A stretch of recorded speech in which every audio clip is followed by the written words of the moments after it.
Segundo ano, tudo bem com vocês? Então, estamos aqui para um complemento. Acredito eu que essa deva ser a última videoaula em relação ao realismo e naturalismo, né? Na verdade, nós já vimos de tudo o que tanto o realismo e o naturalismo tinham a oferecer. Já exploramos autores, obras, características, contexto histórico, críticas, abordagens, atividades. Mas eu volto a frisar aqui na necessidade de entendermos a presença marcante de Machado de Assis como mentor, como maior autor prosaico da história de nossa literatura. Então notem que o Machado de Assis aqui, ó, trabalha com a metalinguagem. O que é a metalinguagem? A metalinguagem é quando um texto faz propaganda dele mesmo, tá certo? Um texto que fala de poesia ou que fala de um romance é um texto em metalinguagem. Então ele foi um grande publicitário, pois dentro dos seus textos ele acabava escrevendo um material fazendo propaganda dos próprios livros, não só dele, né, mas o realismo como um todo. Ele colocava a figura do livro e da necessidade de se ler lá nas alturas. Então, naquela época, já tínhamos uma visão de metalinguagem aqui do autor. Ele era um autor extremamente preocupado, né, com a formalidade, porque nos seus livros não se admitia erro nem desvio de nenhuma espécie, de nenhuma característica. Ele era um autor erudita, ele fazia uma rebuscagem muito complexa, muito vasta, né, um intelectual de mão cheia, e assim suas obras pareciam também, tá? Ele fazia uma análise longa, psicológica das personagens, que ele descrevia com muita propriedade. Então era uma narrativa, muitas vezes as pessoas apontam como entediante, ele vai dando características, vai falando a respeito da pessoa, que chega um momento que muitos se cansam e tentam pular páginas, mas isso é uma particularidade da escola literária e do autor por si só, que é muito detalhista e faz uma análise absurdamente melindrosa, detalhada e profunda desses personagens, tá? Como eles eram psicologicamente inteligentes ou não, espertos ou não, sagazes. Ele traçava esse perfil, era uma de suas marcas registradas. Ele era extremamente cético. O que significa dizer que um autor é cético? É igual São Tomé. É preciso ver para quê? Para crer. Ele não acreditava em tudo que lhe diziam, ele não acreditava em absolutamente tudo que lhe falavam, precisava confirmar a veracidade, né? Se era ou não real aquilo, para colocar em prática, para acreditar. Talvez isso tenha sido uma das dos principais fatores que o levaram a chegar no nível em que ele chegou. É um autor atual. Por que fala de atualidade? Porque por mais que as obras dele tenham mais de 100 anos, 120, 130, 140 anos, você tem a nítida impressão de que o que ele escreveu naquela época serve para os dias de hoje. Que ele faz críticas ferrenhas à classe social, à classe política, aos profissionais. Ele usa de uma artimanha absurda, envolta na ironia que lhe é peculiar, para poder tramar essas obras específicas. Por isso que a atualidade é sempre um fator que a gente reporta a Machado de Assis. Daqui a 200 anos, 300, 1000 anos, quem for estudar Machado de Assis vai achar que as obras foram escritas agora, de tão detalhistas e atuais que são. Nós temos a ironia, que eu já falei, que junto com o ceticismo ele era, né, um fator de muito destaque. Ele dizia uma coisa com outra intenção. Ele dava um tapinha nas costas de uma pessoa bem vestida, né, elegante, mas por outro lado, que era o quê? Fraca de espírito, era um pobre diabo, uma pessoa que não tinha uma beleza interna. Então era nesse viés que ele sempre destilava seu veneno, mas para o bem da causa, né? Era um recurso pouquíssimo explorado até então e até hoje, uma sagacidade que lhe é peculiar. Poucos foram os autores que ousaram tanto quanto Machado de Assis ousou, tá?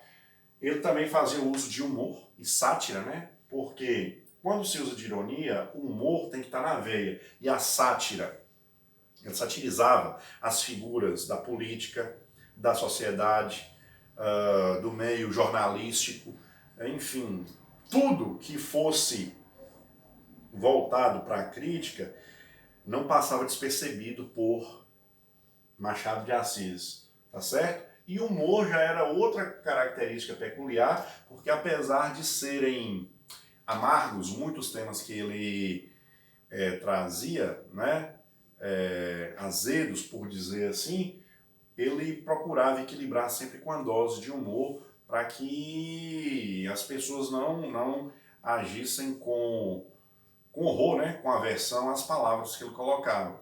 Então essa amargura aí dos assuntos que ele tratava era compensada de maneira harmônica com um humor que suavizava o que ele queria dizer. E por fim, gente, ele sempre tecia críticas à burguesia.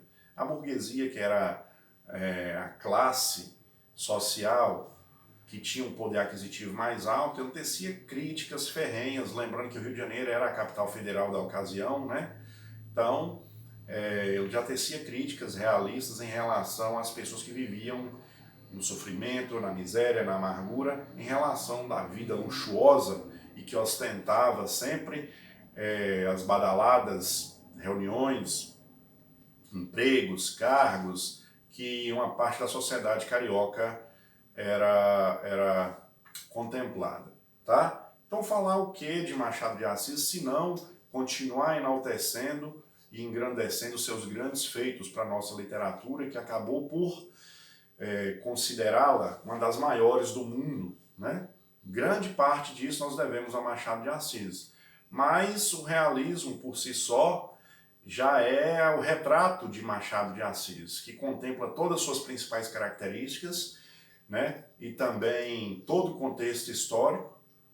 E os outros autores que tiveram no naturalismo sua chance de demonstrar um enorme envolvimento e competência no ato de escrever, né? Viu uma sociedade com um sistema fisiológico, uma fisiologia, e denunciava a patologia, um pouco diferente do realismo, que denunciava, mas não via a doença impregnada na sociedade ou na raça humana, como eram ditos nas obras dos autores naturalistas, tá?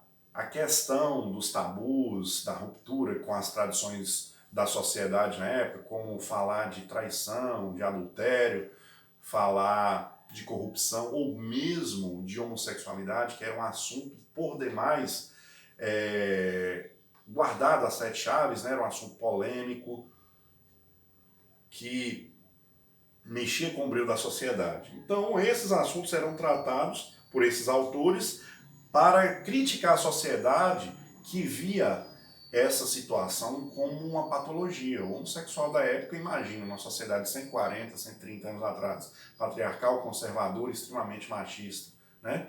As pessoas só não matavam e cortavam a cabeça para entregar em praça pública porque chamaria mais atenção do que a própria condição da pessoa que fosse homossexual.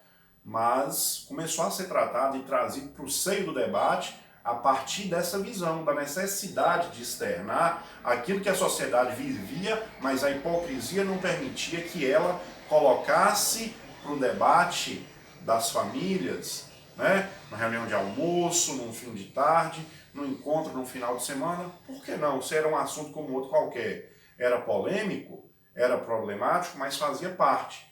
Então o que diferenciava o naturalismo do realismo era exatamente isso, tá certo? Então eu quero deixar aqui com vocês o meu sincero desejo que vocês terminem essa bateria de atividades, que vocês continuem firmes e focados nos estudos, porque literatura só se faz de maneira completa quando há a contrapartida do professor que propõe a matéria, que leva até vocês através do conteúdo, das explicações ou mesmo das videoaulas, mas se não tiver a parte do aluno que busca, que pesquisa, que se interessa, que lê, que faz acontecer, nada disso vai adiantar, tá certo?